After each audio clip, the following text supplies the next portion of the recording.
I mean, I remember when I first got into a Formula One car, I was only able to do 30 laps in a day because my neck gave out. And we pull about 4.5 Gs laterally and over 5 Gs every time we hit the brakes.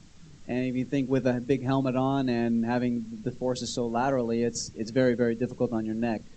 But besides having time in the car and in racing categories leading up, it's a lot of endurance training, similar to like a Tour de France rider.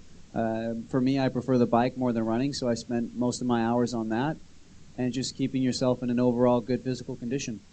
So what's your resting heartbeat then? Is it something like 45 or something? I had 39-ish. Adrian Newey, who designed all the great Williams and the great McLaren cars, was hired as a Red Bull designer, and he's designed a car which Red Bull use and a version of it which Toro Rosso use, which is, I think you described it as like going from an ordinary racing car to a space shuttle or something in terms of the technology, the car you had last year to this year. So there's been a lot of late nights for the mechanics, a lot of learning the car. Tell us a little bit about that struggle. I tell you, the undertaking for the team was a big one, and I think it was bigger in reality than we expected. For 140 some odd people that we are, it was really a big undertaking, and like you said, the mechanics, I mean, every night they get maybe 3 or 4 hours of sleep during the race weekends, and it's just really, really flat out, and we're still even a couple steps back, so it's really definitely a lot of hard work for the guys, but at the end it's definitely a big step forward in the car. It's a real race car. You can feel it driving it. It just needs to be developed a bit and massaged to get the speed out. Now, how much are you able to learn from what Red Bull are doing? Because, I mean, if you look at their progress, say, in the last month, Coulthard was enormously quick in Bahrain, was unlucky there with reliability. Webber was quick there.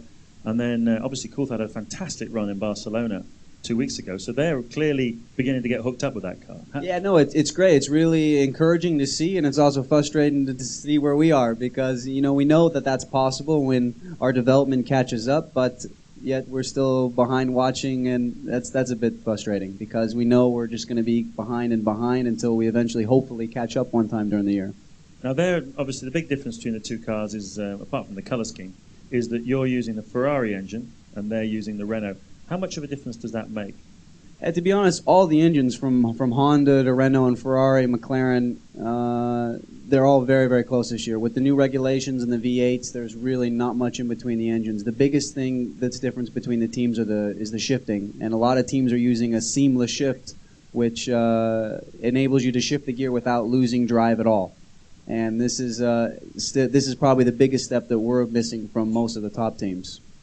So that's a gearbox that when you shift up from, say, third gear to fourth gear, unlike your road car, you don't have to push the clutch in and change gear. It just, without breaking the power at all, it just finds how the hell does that work? It's complicated. It's basically two gearboxes inside which switch one off from one another. It's very complex, and it's definitely the biggest difference between our two cars and Red Bull, and it's something that makes a huge difference on the track. Well, Red Bull used it for the first time in a race, I think, in Spain, didn't they? Or was it Bahrain? It was one or the other. And they reckon it was worth 3 to 4 tenths of a second a lap. That isn't lost from not coming off the gas, but losing the drive. The quickest possible shift you can do. I mean, the cut in Formula One to shift the engine is for sure the quickest out there, and it's amazing to know that even that quickness, if you take away the gears and go seamless, is worth 4 tenths around a lap. It's amazing. But just imagine if a gear was slightly out.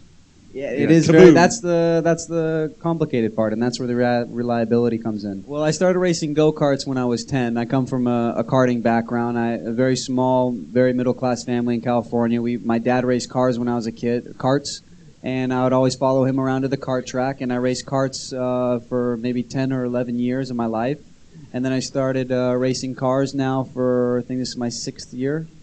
Racing, I did 1 year in America doing a couple sponsorship programs, and then I did 3 years in Europe until I started my F1 career last year. Yeah. So when you were driving the karts over in the States, was Formula One your focus then, or were you heading for NASCAR or IndyCar, or what were you thinking? Formula One was always my target.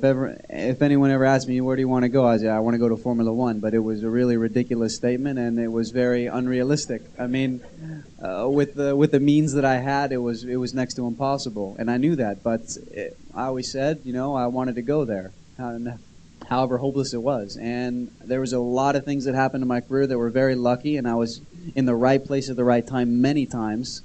And because of all that and hard work, we made it. But it was definitely a long time ago, and to think back to it is a bit special. You must be very proud of yourself that you pulled it off. It's a fantastic achievement.